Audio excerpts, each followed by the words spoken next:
The Institute for Economic Justice has been proposing over the past few months, in fact, that government introduce a universal basic income guarantee for South Africans. It says this would help to manage and reduce poverty, hunger and destitution levels amid the COVID-19 pandemic. The Institute has now released a brief that happened earlier this week with a list of recommendations. For more on this, we can speak to Neil Coleman, co-director at the Institute for Economic Justice. Neil, always good to have you on. So let's start with why you believe this is such an important instrument and who it would cover. Thanks very much for inviting me. It's Human Rights Day today, as everybody knows, and an important instrument to advance our human rights is our Constitution. And as part of the Constitution, we require that we progressively realize social security for all South Africans.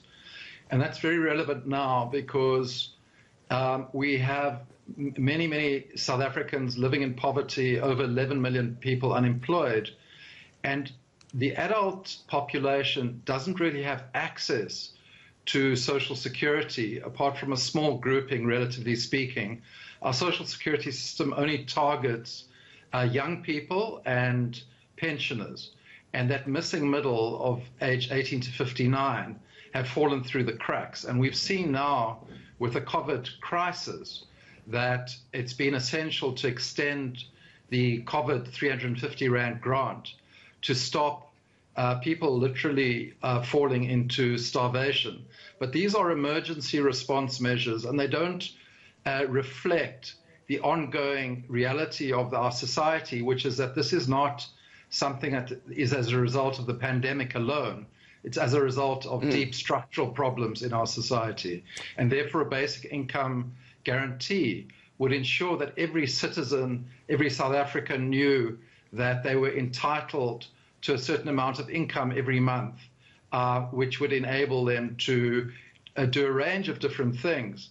And what the international experience shows is that that provides a springboard to do various things like job seeking. It encourages children to go to school. It encourages greater nutrition and health.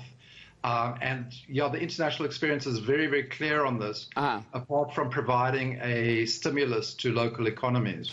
And among your proposals then, as far as funding, because that has been the recurring question every time you raise this issue, you're saying we should see perhaps the institution or the introduction of a wealth tax. You're also saying a social security tax is another possible means to raise the funds generated.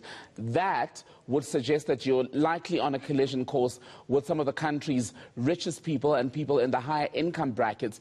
Why should they pay more tax, will be the question. Well, when you live in a society as unequal as ours, in which the vast majority of people have very little, and in which a small grouping, the top 1% and 0.1% command such a massive proportion of the country's wealth, it's inevitable that there has to be a process of redistribution.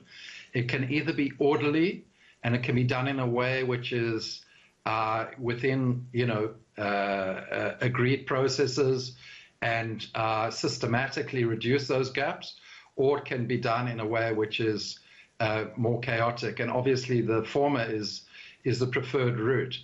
It's not that those at the top who would be contributing would not experience this as a massive blow to their wealth. We propose a four-stage process. The first stage is to extend this coveted grant to allow for a universal basic income grant to be guaranteed.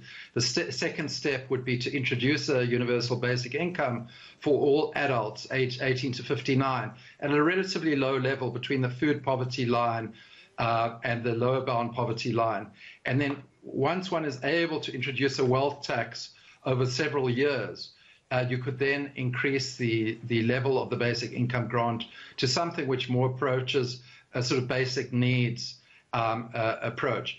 And this is something that will benefit everybody, including the wealthy, because you would generate far greater consumption, communities would be more prosperous, the society would be healthier, less conflict-ridden. So anybody with any sense of some type of vision about moving our society forward should embrace and welcome an intervention like this. And you know, as we speak about interventions tonight, Neil, often when we have the conversation about doing more to help the poorest among us in South African society, well, people who we could argue are fairly out of touch with the reality say, well, why not just get the poor into jobs? And you stated in this policy or proposal document that the labour market has in fact failed as a means to pull South Africans out of poverty. Why is that? Well, there are a lot of structural reasons for that. You know, at the root of it is the fact that we're a semi-colonial economy that relies very heavily on exports and production of commodities and raw materials. And we haven't diversified our economy. We haven't promoted large-scale investment into labor-intensive sectors of the economy.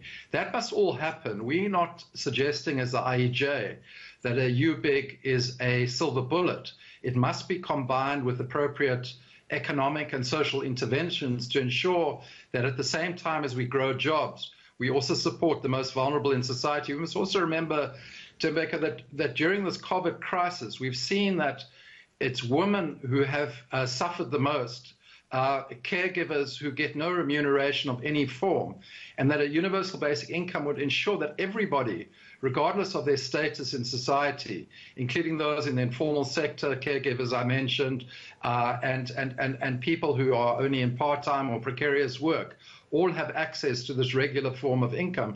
We must remember that many of people, even in employment, are actually living in poverty, and they are the ones who are supporting these vast numbers of unemployed relatives in communities. So this is something which would create a virtuous cycle that would benefit everybody, working people, unemployed, but also businesses, as the market becomes more vibrant in terms of people being able to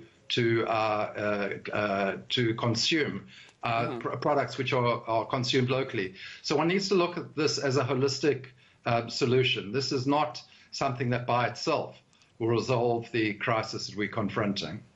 Neil Coleman, co-director of the Institute for Economic Justice. Good to speak to you. Thank you.